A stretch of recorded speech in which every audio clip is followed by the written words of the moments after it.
All right, the extra credit that you got.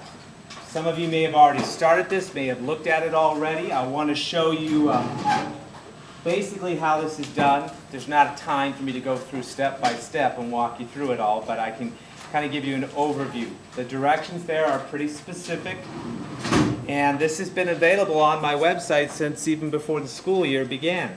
If you go to the Human Anatomy section, that's what this is here, Human Anatomy section, my website, and you click on first quarter extra credit, that's what you get. Also, if you go to my web page, we'll get there, maybe not, and you click on calendar. The calendar is off by one day now because of the events of last Friday, but you can see when the quiz is going to be. It was going to be, what I had it for 2 days, that's messed up. It was going to be on Wednesday, but I believe it'll be Thursday this week. I don't know why I had that for 2 days though. That should be a mistake. So I'm guessing it'll be this coming Thursday, but we'll have to see how things go. But the due date for this assignment, the extra credit, is still the same, October 5th. That's on the calendar. So there's a place to write that. You might notice you might want to write that on there.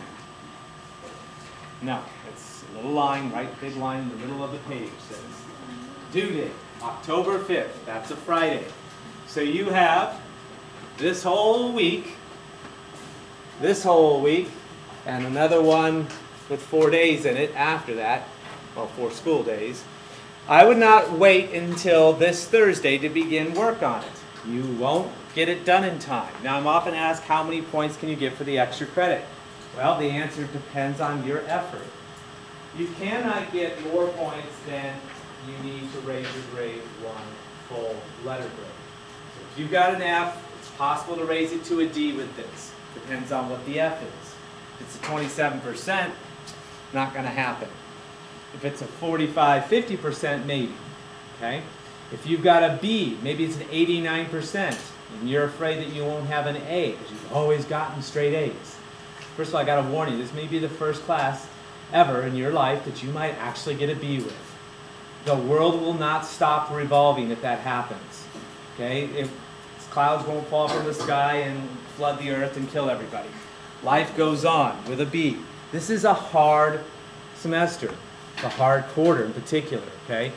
So be aware that if you're that person that absolutely has to have an A and you've got 87% right now or 89%, you probably want to do the extra credit and do a darn good job on it to ensure that you have enough to give you that A, okay?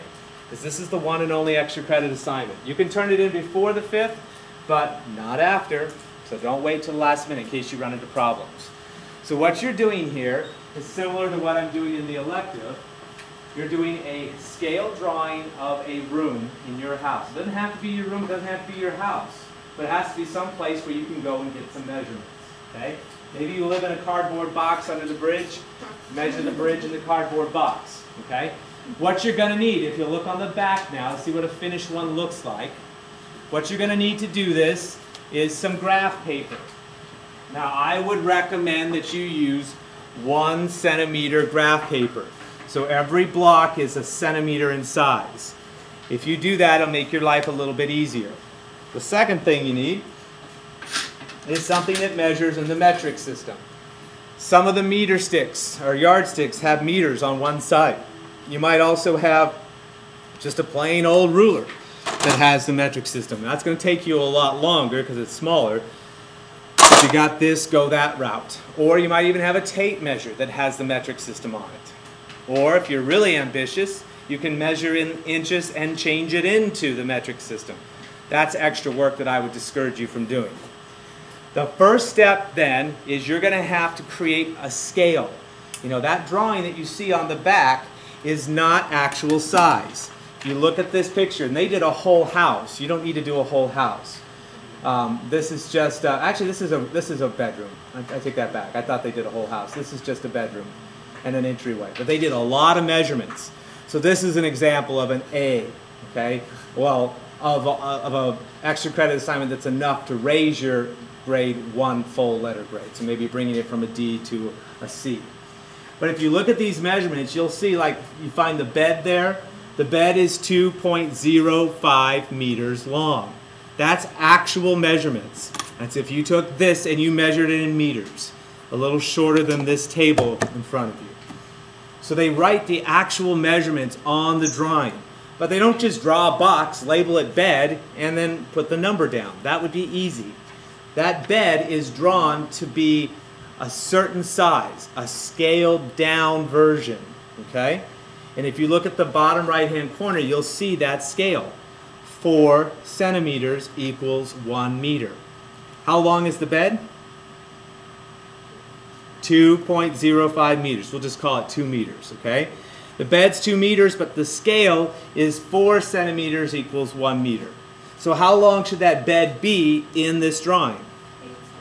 8 centimeters. So what you do when you get your scale down here is whatever your centimeters is, that's what you multiply by the actual measurement to draw it out. Now the way to start with this is you have to decide what the longest measurement is, because we want to make sure that the longest measurement fits on our graph paper. Now let's say I was doing this room and that long wall was, let's say, 10 meters long. That's going to be a lot longer than your rooms. But if it was 10 meters long, I could fit 10 meters on here if I made each block worth 1 meter. That would fit. But that's not a good idea. Why? Yeah, 10 blocks is only about that far, okay? And I'm only using a portion of the graph paper. When you use graph paper and you do a graph, you want it to fit the graph paper. You want it to be as big as possible without going over. Would you please put your leg on the other side? Thank you. So I wouldn't want to make each block 1 meter. I'd want to make 2 blocks a meter. Got it? Every 2 blocks is a meter. That way I'm filling more of my graph paper. Now that's something you can figure out on your own to come up with the scale. And that's how I've always had students do this. They had to figure it out on their own. If you don't know how to measure in the metric system, it's going to be impossible to do this one. We've already done that, so that should be a skill you have. But I've given you a little extra help this year. Because I'm working with a scale drawing in my elective class, I've given you a little calculator that will help you make that conversion for you. If you have Excel, a program on your computer, if you have Word and PowerPoint, you probably have Excel. You can click on this link right here, and it will open up a, that's not it. It'll open up this guy, my metric scaler. You've got to have Excel. If you don't, you're going to have to do it the old-fashioned way or go to someone with a computer that has Excel. And I've given you directions. This is for you guys. This is for the elective class, okay? And you're going to be filling in the length and the height, or width, I'm sorry, length and width of your different objects and of your room. The first things you should put in is long wall, short wall. Most rooms aren't square. You have a long wall and a short wall, okay? And you put in those 2 measurements here. And then you can go ahead and you can put in all the other measurements of, let's say, your dresser. So you type in dresser here. And you've got a length, and you've got a width, and you've got a height off the floor. We don't care about this. You don't have to do height. That was for the elective people. But you put in the length and width of all the different objects so that you can create your scale model. Once you've done that, it will automatically tell you how many centimeters, how many blocks each thing is. It'll give you those measurements right here. It will convert them. And it will tell you what your scale is. Notice on the drawing they had to include a scale. If you don't have a scale, it's going to be wrong. Okay? So it'll tell you right here, 1 meter equals blank centimeters. Whatever this number is, that's what you put in the blank. Okay? So the red box will tell you what your scale is, and you simply write that down. Yes? This is on my human anatomy page. Okay? My main page, go to human anatomy, go down, it's right next to the link for the extra credit paper that I just gave you. The only other thing that you might change would be this one. I'm suggesting that you leave it at 24 because this paper, this standard graph paper that I have here, has 24 blocks this way. Okay?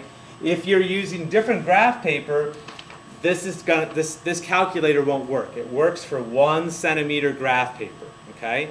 And that's the stuff with 24 blocks. So otherwise you're not going to change that. All right? But it'll look at all these measurements, it'll figure out what your biggest thing is in your room, and it'll make sure that it fits on the graph paper. Make sense? Okay. Any questions on this assignment? Yes? What if we don't have graph? Then you go get some. Okay? This is an extra credit assignment. It's not a requirement.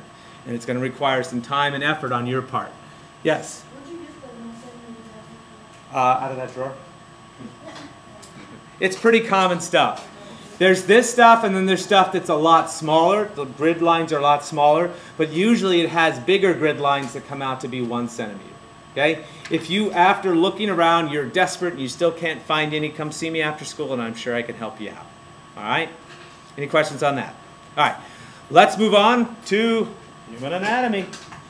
Where we last left off, we were looking at the brain and the parts of the brain, and I had you draw an outline that looked like this, with different sections. So you should find that illustration because we're going to identify those sections. If you didn't get that down, do it now. I'm going to go over some more general things about the brain as you guys are getting that down if I didn't get it before. First of all, the brain is not called brain. I know that would be easy if it was. It has a technical name. Anyone know what it is? Cerebrum. Cranium is the skull. That's bone. Cerebrum is your brain. That's your cerebrum. Use your cerebrum in your study. So this is the technical word for brain, cerebrum. And when you look at the brain, it's kind of like an oval, a big ball. It's kind of like a sphere. And that sphere can be divided in half. You've got the ball and you've got two halves, two hemispheres. Right hemisphere, left hemisphere. The right side of your brain controls left side of your body. Who said that? Good. Left side of your brain controls the right side of your body. They communicate with each other through this white stuff right here, which you don't have to know, but I'll just tell you, this stuff is called the corpus callosum. If you watch the show 4400, they talk about that. Okay? That lets the right side and the left side communicate with each other. But when I'm moving my left arm, it is the right side of my brain that sends that signal out. Your brain has wrinkles in it. The wrinkles allow you to fit more stuff, more of the thinking part of your brain into that same space by having it wrinkled. Smoother brains usually indicate less intelligent animals. Okay? You can't just judge the intelligence of an animal based on the size of its brain, because a whale has a much bigger brain than we do. But it is one indicator, and the wrinkles are another. You might have even heard that every time you learn something new, you get a new wrinkle. Okay? So the two sides of our brain have certain responsibilities. And we're going to look at these colored sections here in a little bit, but I can tell you in general, if you are someone like me, who is more into logic and science and math, okay, you're going to use the left side of your brain more. If you're like some of you that are a lot more artistic, you never like science class, you like art, you like music, you like to be creative and doodle, you've got an intelligence that I really don't have much of. And you'll see that when I'm up here and I'm trying to draw on the board. And I can't even draw a stick figure right. Okay? So you have a lot of intelligence in the right side of your brain. So there are right brain people and left brain people. That doesn't mean that we don't use the other side. It just means that we're stronger in the talents on that side of our brain. All right. We've now divided the brain up into these sections. Each section is called a lobe. L-O-B-E, like an earlobe is a section of your ear. And this first section here in the front, the pink, is called the frontal lobe. Makes sense. Right here in the front. And this lobe is more responsible than any other part of your brain for defining the kind of person you are. How you think, your personality, how you process some of your emotions are handled by this part of your brain. Okay? It also handles movement. And there's a section of your frontal lobe called the motor cortex. Now, motor means move. Vroom, vroom. The motor in your car makes the car move. Cortex that's a weird word, and you will hear it about 5 times in here, and the meaning is different than what you would expect. When I think cortex, I think core. And I know the core of the earth is in the center. The core of the apple is in the center. Well, this is just the opposite. Cortex, think of the outer portion. The outer layer is what we call the cortex. And a lot of things in medicine have cortex as part of the word. That means the outer layer. So what this is saying is that this band you see identified here, that section of the brain, is specifically devoted towards movement. And I'm often asked, how do we know this? Well, we know because of injuries and we know because of operations. If you look at this model of the brain, you can see the little red things. What are they? Blood vessels. Arteries and veins would usually be colored blue. So these red arteries run to different portions of the brain. And sometimes that blood gets cut off to a portion of the brain. What do we call that? A stroke, yeah. And if you have a stroke, it could damage a portion of the brain. And we know, we can predict that if this portion of the brain is damaged, a certain part on your body will be affected. Because this portion controls a certain part. And they've mapped it all out. We also know that when they do surgeries and they have the cranium open, doctors do what every guy does when they find some animal. Get a stick and poke it, right? So they get a stick and they poke at parts of the brain. And they poke here and the arm goes. And they poke over here and the leg goes. And they know that certain parts are wired up to certain parts on the body. It's pretty cool, okay? But if you have a stroke and you kill off a certain part of the brain, that's why you see people that have, no control over muscles on one side of their face or don't have control over one arm. If it's on their left side, what part of the brain was affected? The right side. So clear over on the other side, over here somewhere, the right side of the brain was affected in those specific areas. Motor makes it go, cortex is the outer layer. Okay? Now the other thing, I'll tell you a quick story about the motor cortex. We used to think that who you are was in your heart, right? That's where your spirit would lie, is in your heart. And now we know it's more in your head, in your brain. Head up, please. And it used to be long ago that when somebody had some serious mental issues, couldn't sit still, running around screaming, banging their head against the wall, hurting themselves, hurting others, we put them in an insane asylum, and we maybe gave them drugs, but before we had drugs to give them, we might resort to some pretty desperate things. We might go in and even remove a lobe called a... What's the procedure called? Removing a lobe. I'll give you a hint. The last part of the word, otomy, means to cut out. Lobotomy. There you go. A lobotomy. Otomy means to cut out, to remove. So a lobotomy would be they go in and they cut out a section of the frontal lobe oftentimes. And sure enough, the person would calm down. They'd sit there in their chair all day long, staring off into the distance, little drool coming out of the corner of their mouth. And they weren't any harm to anyone, but it forever changed them. That's not the way to treat people today. We still do lobotomies, but we're very careful about what part of the brain and how much we take out. Yes? Was this the guy that worked on the railroads?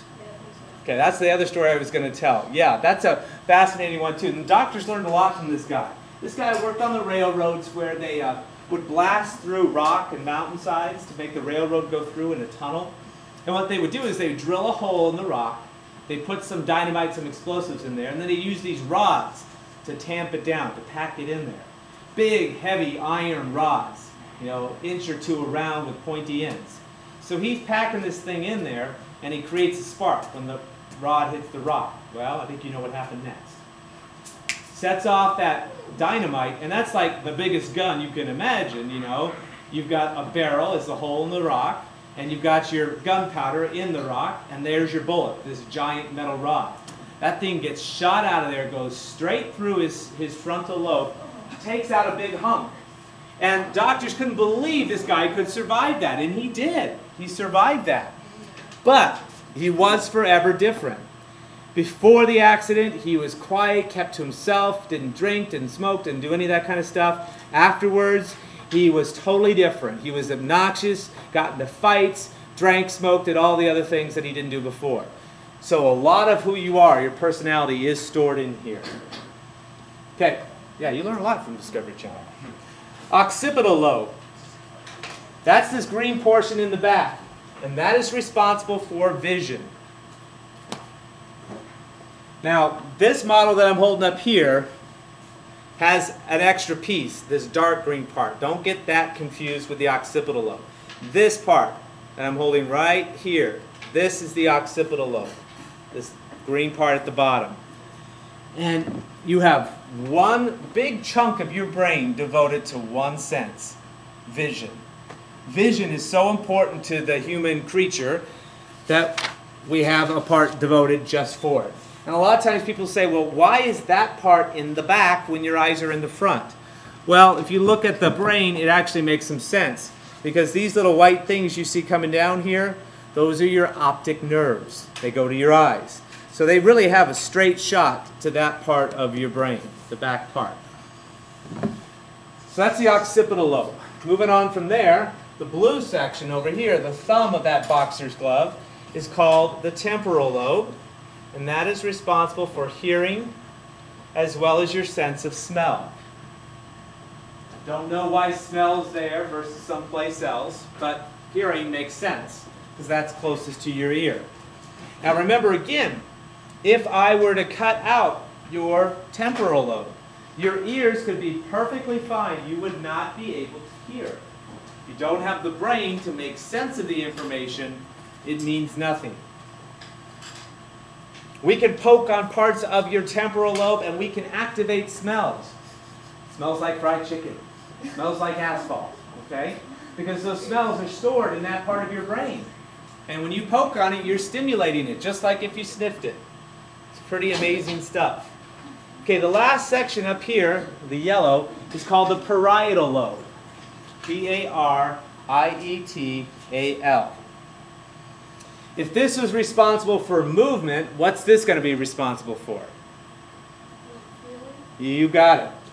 We got the ins and we got the outs. This would be the input. This is responsible for your sense of taste, the only sense we have left, plus your sense of touch. The sensory cortex is the part that all of your inputs go to. Inputs, would those be afferent or efferent nerves? You know, Brianna? Afferent. The afferent nerves are coming in here. Those are your inputs to give you your sense of touch. The efferent nerves go here. Those are the outputs to let you move. So again, just like before, I can poke there and you go, ow, on your elbow. Poke here, ow, on your big toe. Poke over here, that tickles, okay? Different parts of your body are wired into different parts of this band. And it goes all the way across. Top of your head like this. Sensory cortex, motor cortex. Okay? I'm going to switch to the other one here in just a sec, so make sure you got all that down before I go on.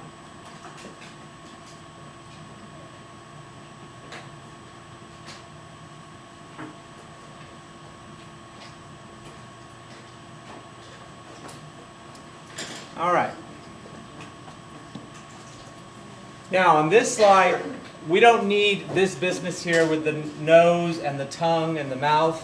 What you need to draw is this outline, so we have the cranium. Leave some space, and then draw kind of an outline of the brain. I don't care if you have all the wrinkles, that's not important. But you do need this part here. What's the skinny part down here called? I heard somebody say it. Spinal cord. Okay, and we're going to talk more about this on the next slide. So, do draw this, the brain. Don't need all the wrinkles, but I don't need this.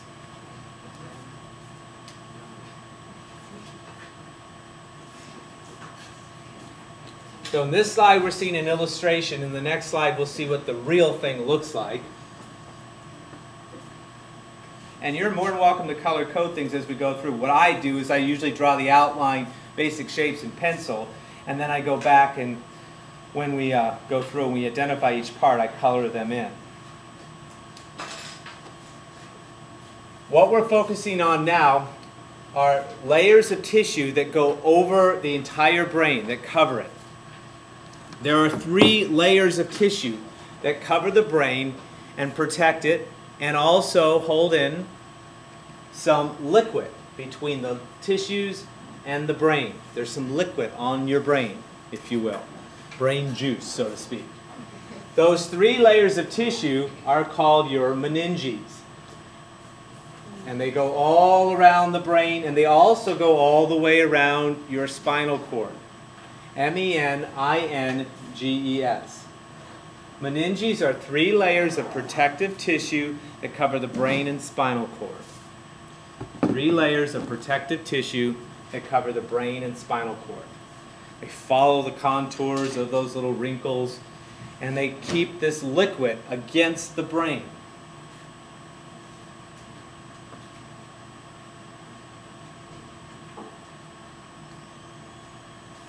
Now that liquid is actually made in a space in your brain. You have kind of a hollow space. You can see it here on the model better right here, that hollow space. It's made in there, and it circulates all the way around the brain, all the way around the spinal cord, down and back up again. Circulates around the brain. The layer closest to the brain and spinal cord contains a fluid called CSF. The CSF is called cerebrospinal fluid. Cerebrum is the brain. Spinal fluid. If you never learned cerebrum, it's going to be hard to remember CSF. And it is often abbreviated CSF. Very important fluid, tells me a lot about the health of your brain. The ventricles where it is made, here's one of those ventricles, that space that I pointed out just a minute ago, right here. That's where the fluid is made. Okay? And it contains nutrients that travel over the brain, keep things healthy. Now, you might have noticed that there are many diseases that end in itis, or conditions. Tonsillitis. What else can you name? Bronchitis, meningitis, tendinitis, laryngitis. Any of these ring a bell? You want to spit out your gum? Yes. Okay, all those words that end in itis, you had this on the little crossword puzzle you did in Mrs. Shirk's class. They all mean infection or inflammation of. And somebody mentioned, I don't remember which one it was, meningitis. That's an infection of the meninges. How did you know about that? We heard it in Mrs. Shirk's class. Oh, she brought it up? Okay. So meningitis is an infection of the meninges. Is that a good thing? No. Infections generally aren't good things. When you have these tissues that go over the brain and they're squeezing on the brain, not good. Not good. If I were to squeeze on your arm and cut off the blood to your hand, eventually your hand would die. The tissues would die. Well, the same thing is true here. If those meninges get inflamed and they push on the brain, that's a bad thing. That can cause permanent damage. Sometimes you'll take a blow to your head and it'll cause blood vessels in here to burst. And blood bleeds in there. And it creates a pool of blood that keeps getting bigger and bigger and bigger. And as it grows, it pushes the brain out of the way, causing brain damage. Sometimes you have to get in there with the power tools, drill little burr holes into your skull to let the pressure out. Okay? Believe it or not. We can't have too much pressure. We can't have too much of this fluid, too. That'll put pressure on the brain. By the way, the first one I talked about is the subdural hematoma. Heard of that one before? Bleeding on the brain underneath one of those layers of tissue, and it pushes on the brain and can kill off brain tissue. That's why you're called Sky, huh? Because you like to look at the stuff. Okay. All right. So that's the CSF that goes around there. Now, the CSF is an important thing. It tells me about the health of your brain. If I think you might have meningitis, what I'm going to do is get you on a table, get a big needle, and poke it into your lower back. It's called an LP, a lumbar puncture. Anyone heard of this before? I had some people that had. Did you have it done? Okay. An LP, or a spinal tap, sometimes they call it that. Doctor then takes that needle and they push it through the layers of tissue, the meninges. And they can feel as they pop through each one. And once they know they pop through the right numbers, they stop. If you go too far, what's going to happen?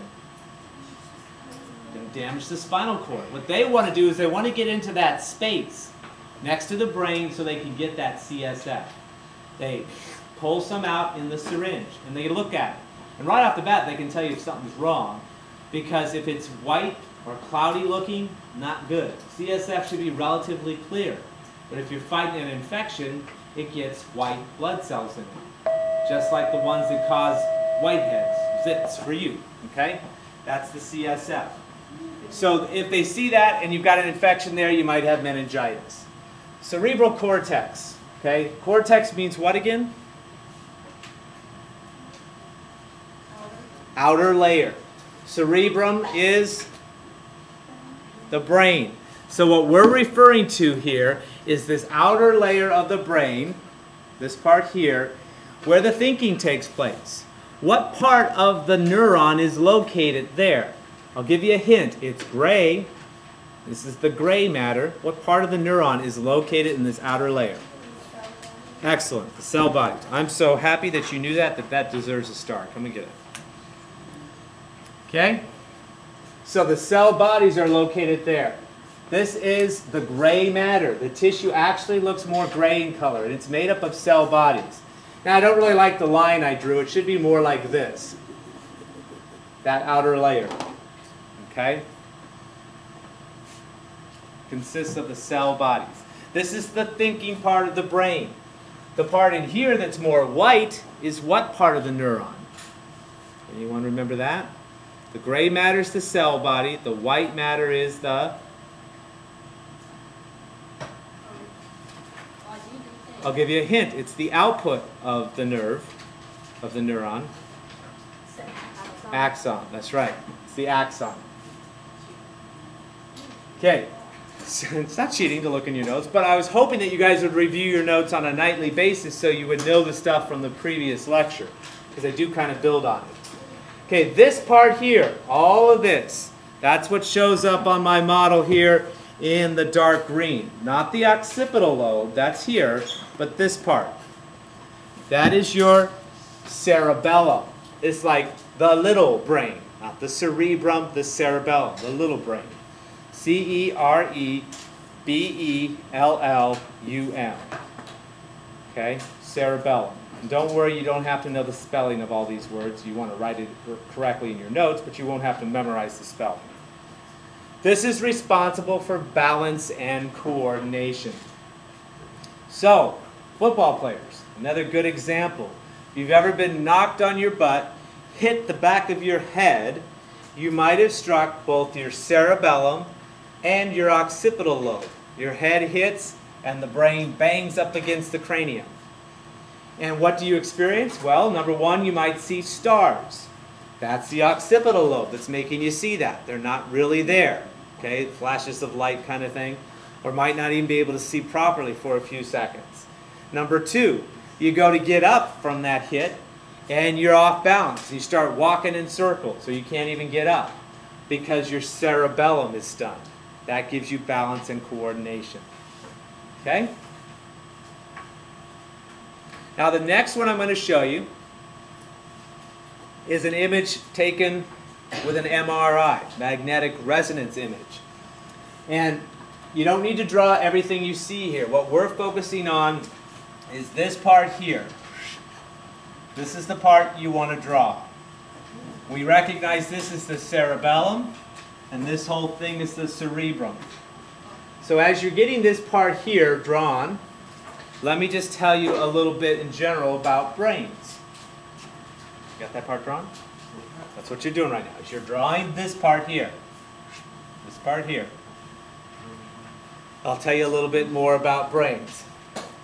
Brains are radically different from a lower form of life, like let's say a worm, to say a lizard, or then up to something like a mammal, a human, a dog, a whale. And what we see is that as the brain forms, it forms from the spinal cord up and on out.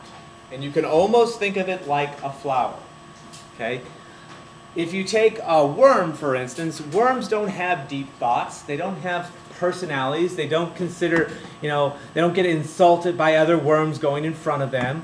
They don't cry when another worm breaks up with them. They don't have deep thoughts. They won't even remember when you cut their half of them off and they had to grow it back. Okay? They just have a collection of nerves. That is essentially their brain.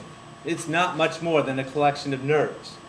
But as you go to a more advanced creature, like let's say a lizard, for instance, you're going to see more of a bulge at the end.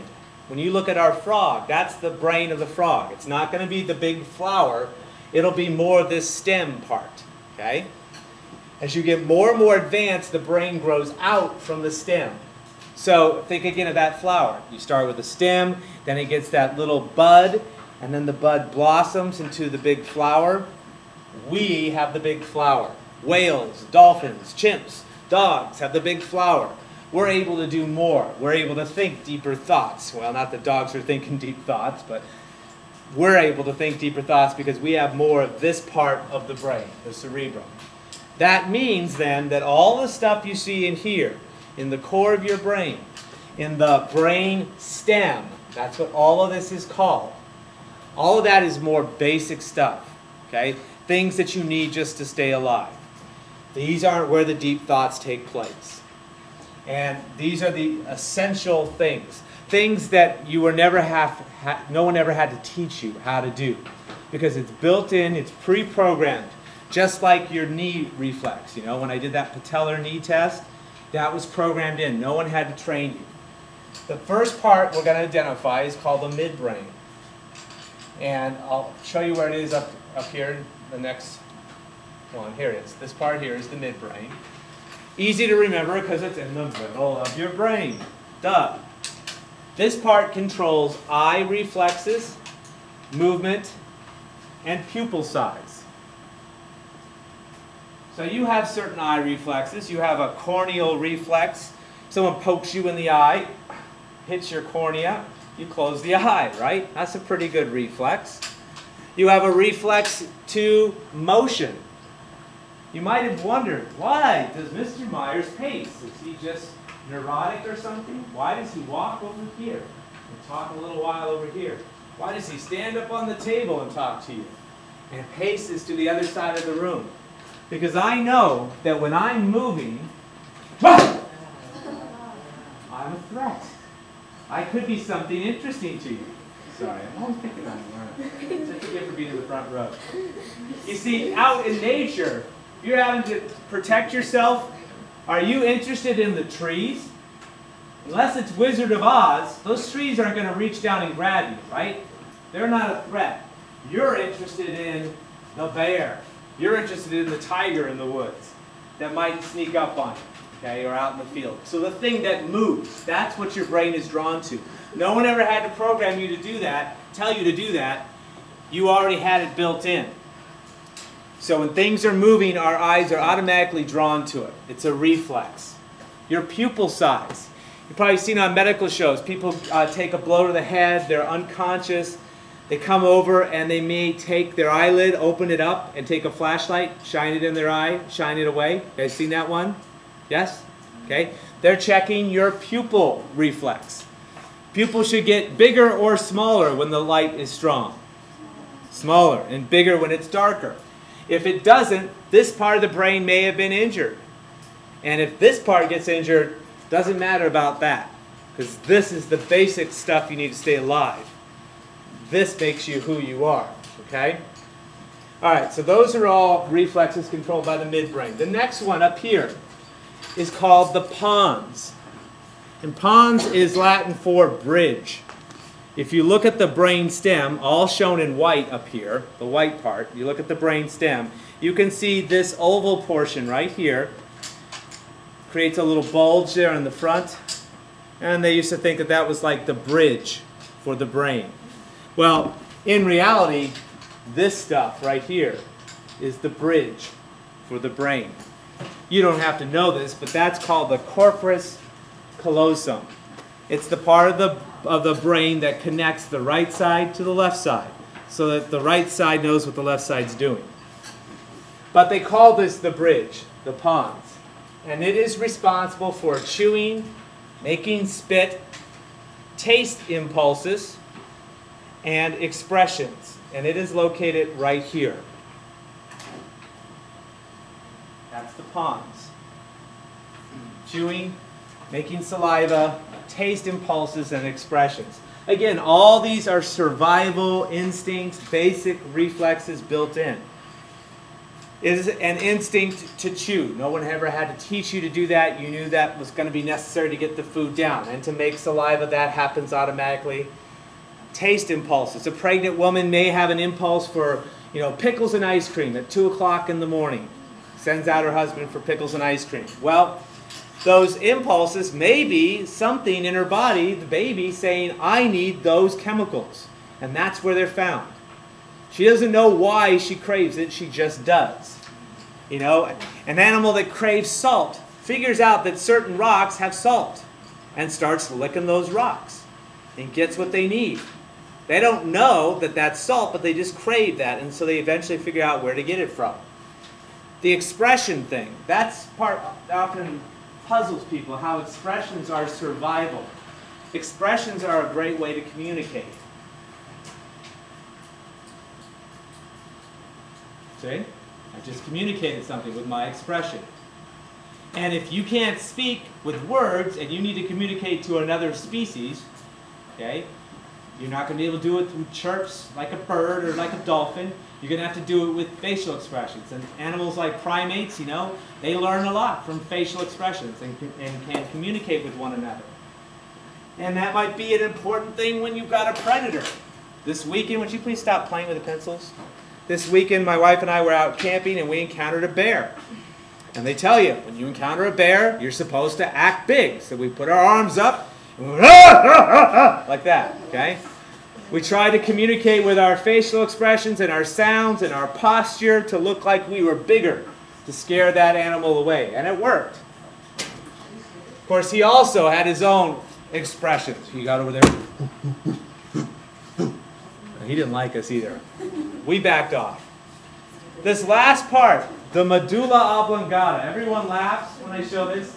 That means that you've seen the movie Waterboy. I'm very proud of you. Maybe you learned something valuable from that movie.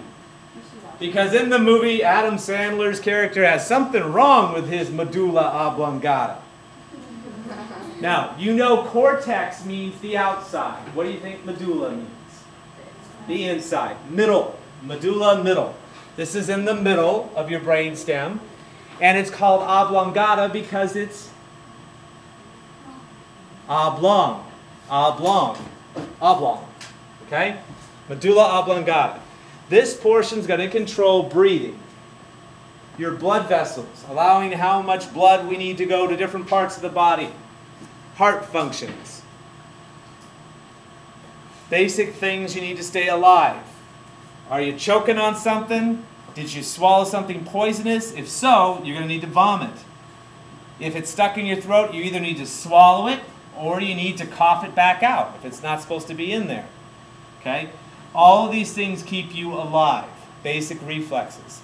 If you're unconscious, one of the things they may check is your gag reflex, which you often see when in the doctor's office they're looking at your tonsils and they take that tongue depressor and they stick it too far back and you go like that.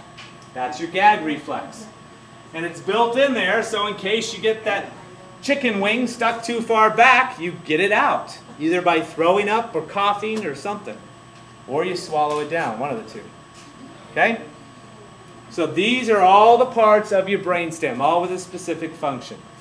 All basic functions.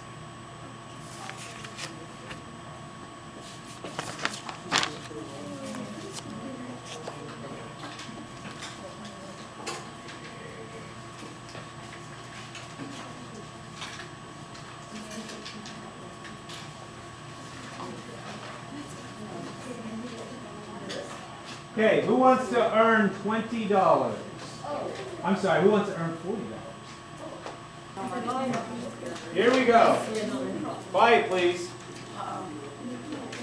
Well, this is all very exciting. 40 bucks. Right there. It's a reality. No, it's teacher money. Teacher money is worth twice as much. It's like dog years, you know, 7 years in dog's life is 1 year in humans' life. Okay. Well, because teachers get paid so little, a $20 bill from a teacher, if you earn it from a teacher, is worth 40 bucks. Okay, thumb and finger out like that. Catch the 20, and you get to keep it. You can't go until I release. You gotta look. You gotta wait until I release. As soon as this opens up, then you can grab it. Ready? Try again. You can't move your arm either. I'll give you a second shot because I'm that generous. Okay. You have a seat. Unless she cheats, you can never win that. Because I'm relying on her brain. That is a reaction or reflex? Reactions. Reactions use the brain. Reflexes do not use the brain. If that was a reflex, if that was a reflex, it would be faster.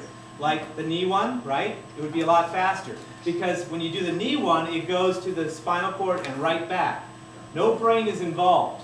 For that, even though it's really simple, she knows what she has to do, her brain still is involved. She has to see the $20 bill start to fall. She has to make a decision on what to do, and then she has to send that signal all the way out to her hand. And that takes time. And it's not within our abilities unless you're cheating. Okay? What we're going to test here is reaction time. This is not a reflex, this is a reaction. And the directions are pretty specific, but I'd like you to flip to the back so I can kind of walk you through this. We write down this paper. Well, that's generally the idea on a paper with blanks. Okay, Vagelin, if you'll come up, we'll try this again with a ruler. This one you'll do fine on, okay? I won't make you look silly. But this is how this is basically done. You're going to conduct 2 different kinds of tests on 2 different people.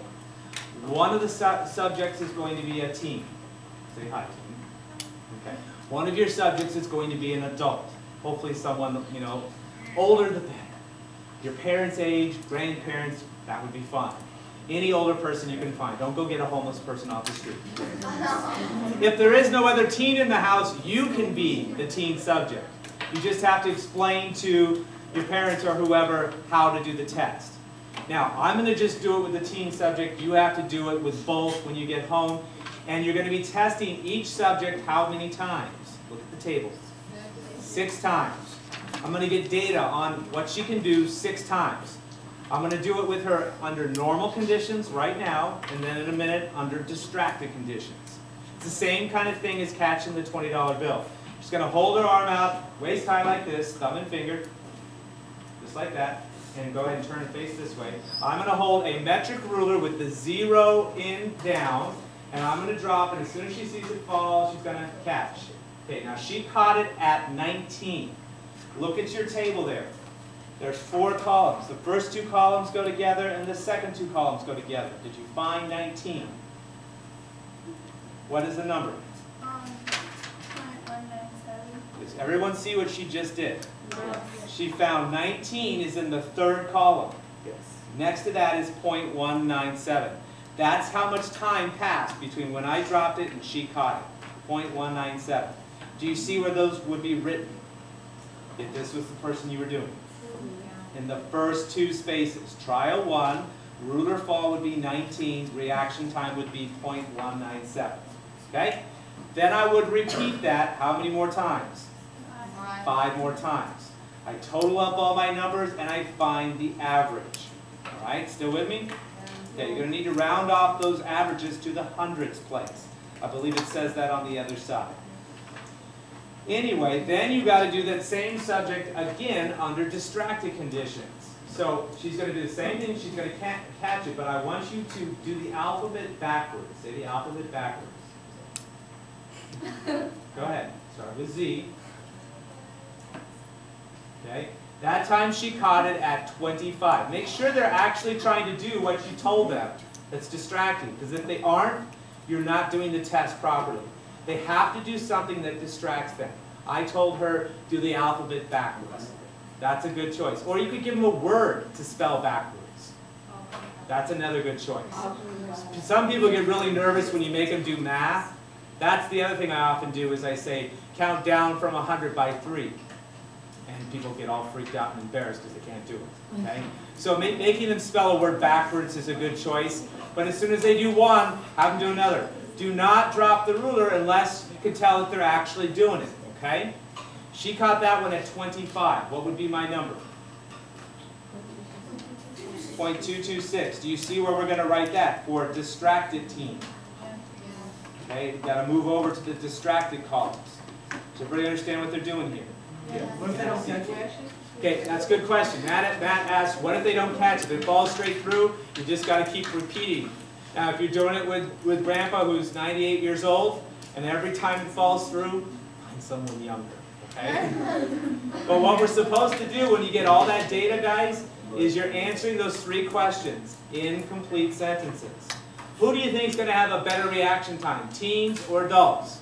Teens. Who's going to be better, distracted or not distracted? Not distracted. So you kind of already know how this should turn out. See if the data supports it. Okay? Now, one last thing, guys. We finished early. That's great. One last thing.